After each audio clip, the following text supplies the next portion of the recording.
सभी श्रोताओं को मेरा सस्नेह नमस्कार। दोस्तों, आज हम सुनेंगे भगवान शिव और माँ पार्वती को समर्पित सोमवार व्रत कथा। कहानी शुरू करने से पहले मैं एक बार आप सबका दिल से धन्यवाद करना चाहती हूँ, जो भी अपना अमूल्य समय देकर कहानी को सुन रहे हैं। अगर कहानी अच्छी लगे तो प्लीज़ एक लाइक ज़रूर दे दीजिए और चैनल को सब्सक्राइब कर लीजिए। कुछ दोस्तों ने लाइक किया है, लेकिन मैं आप लोगों का नाम नहीं जानती। अगर एक कमेंट करके अपना नाम मुझे बताएंगे तो मुझे बहुत खुशी होगी। तो आइए कहानी शुरू करते हैं। किसी नगर में एक धनी व्यापारी रहता था। दूर दूर तक उसका व्यापार फैला हुआ था। नगर के सभी लोग उस व्यापारी का सम्मान करते थे। इतना सब कुछ संपन्न होने के बाद भी वह बहुत दुखी था, क्योंकि उसके कोई पुत्र नहीं था, जिस कारण अपने मृत्यु के पश्चात व्यापार के उत्तराधिकारी की चिंता उसे हमेशा सताती रहती थी। पुत्र प्राप्ति की इच्छा से व्यापारी प्रत्येक सोमवार भगवान शिव का व्रत और पूजा करता था। वो शाम के समय शिव मंदिर में जाकर शिवजी के सामने घी का दीपक जलाया करता था। उसकी भक्ति देखकर माँ पार्वती प्रसन्न हो गई और भगवान शिव से उस व्यापारी की मनोकामना पूर्ण करने का निवेदन किया। भगवान शिव बोले, इस संसार में सबको उसके कर्म के अनुसार फल की प्राप्ति होती है। जो प्राणी जैसा कर्म करते हैं उन्हें वैसा ही फल प्राप्त होता है।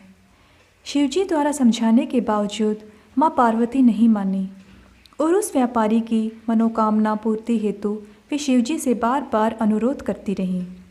अंततः माता के आग्रह को देखकर भगवान भोलेनाथ को उस व्यापारी को पुत्र प्राप्ति का वरदान देना पड़ा। वरदान देने के पश्चात भोलेनाथ माँ पार्वती से बोले, आपके आग्रह पर मैंने पुत्र प्राप्ति का वरदान तो दे दिया, परंतु इनका यह पुत्र 16 वर्ष से अधिक समय तक जीवित नहीं रहेगा। उसी रात भगवान शिव उस व्यापारी के स्वप्न में आए और उसे पुत्र प्राप्ति का वरदान दिया और उसके पुत्र के 16 वर्ष तक जीवित रहने की भी बात बताई। भगवान के वरदान से व्यापारी को खुशी तो हुई, लेकिन पुत्र की अल्पायु की चिंता ने उस खुशी को नष्ट कर दिया। व्यापारी पहले की तरह सोमवार के दिन भगवान शिव का विधिवत व्रत करता रहा। कुछ महीनों के पश्चात उसके घर एक अति सुंदर बालक ने जन्म लिया और घर में खुशियां ही खुशियां भर गई। बहुत धूमधाम से पुत्र जन्म का समारोह मनाया गया, परंतु व्यापारी को पुत्र जन्म की अधिक खुशी नहीं हुई, क्योंकि उसे पुत्र की अल्प आयु का रहस्य पता था। जब पुत्र 12 वर्ष का हुआ तो व्यापारी ने उसे उसके मामा के साथ पढ़ने के लिए वाराणसी भेज दिया। लड़का अपने मामा के साथ शिक्षा प्राप्ति हेतु चला गया। रास्ते में जहाँ भी मामा भांजे विश्राम हेतु रुकते, वहीं यज्ञ करते और ब्राह्मणों को भोजन कराते। लंबी यात्रा के बाद मामा भांजे एक नगर में पहुँचे। उस दिन नगर के राजा की कन्या का विवाह था, जिस कारण पूरे नगर को सजाया गया था। निश्चित समय पर बारात आ गई, लेकिन वर का पिता अपने बेटे के एक आंख से काने होने के कारण बहुत चिंतित था। उसे भय था कि इस बात का पता चलने पर कहीं राजा विवाह से इनकार न कर दे, इससे उसकी बदनामी भी होगी। जब वर के पिता ने व्यापारी के पुत्र को देखा तो उसके मस्तिष्क में एक विचार आया। उसने सोचा, क्यों न इस लड़के को दूल्हा बनाकर राजकुमारी से विवाह करा दूं। विवाह के बाद इसको धन देकर विदा कर दूंगा और राजकुमारी को अपने नगर ले जाऊंगा। वर के पिता ने लड़के के मामा से इस संबंध में बात की।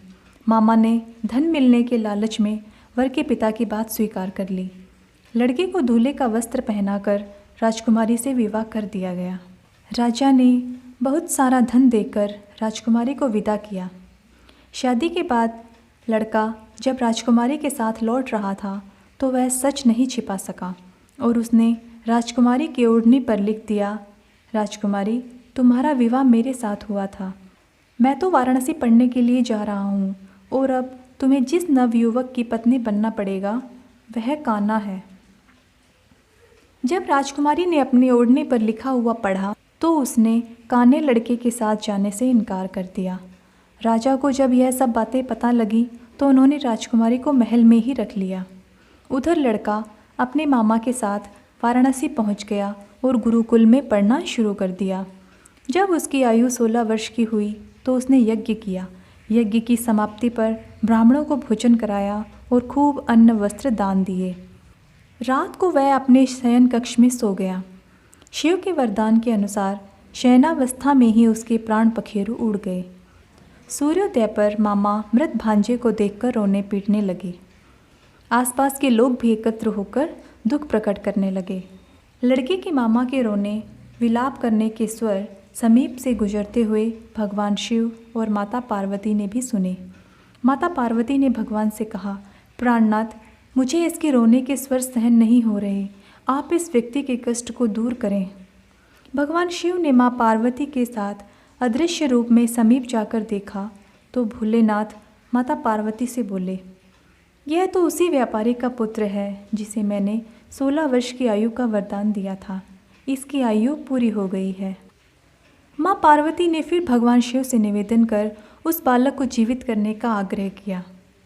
माता पार्वती के आग्रह पर भगवान शिव ने उस लड़के को जीवित होने का वरदान दिया और कुछ ही पल में वह जीवित होकर उठ बैठा।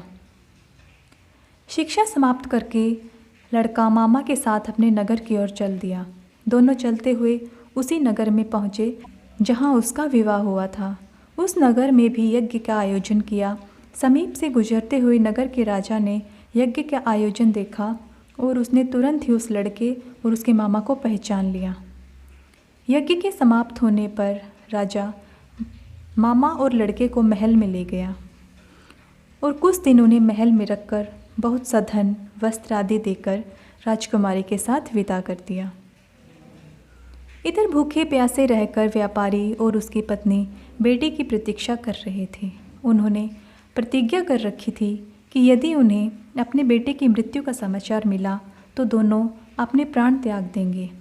परंतु जैसे ही उसने बेटे के जीवित वापस लौटने का समाचार सुना तो वह बहुत प्रसन्न हुआ और वह अपनी पत्नी और मित्रों के साथ नगर के द्वार पर पहुंचा। अपने बेटे के विवाह का समाचार सुन पुत्रवधू राजकुमारी को देखकर उसकी खुशी का ठिकाना न रहा।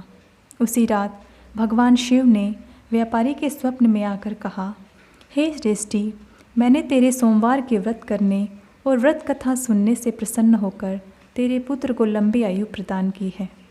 पुत्र की लंबी आयु जानकर व्यापारी बहुत प्रसन्न हुआ। शिव भक्त होने तथा सोमवार का व्रत करने से व्यापारी की सभी मनोकामनाएं पूर्ण हुई। इसी प्रकार जो भक्त सोमवार का विधिवत व्रत करते हैं और उनकी व्रत कथा सुनते हैं, उनकी सभी इच्छाएं शिव अवश्य पूरी करते हैं।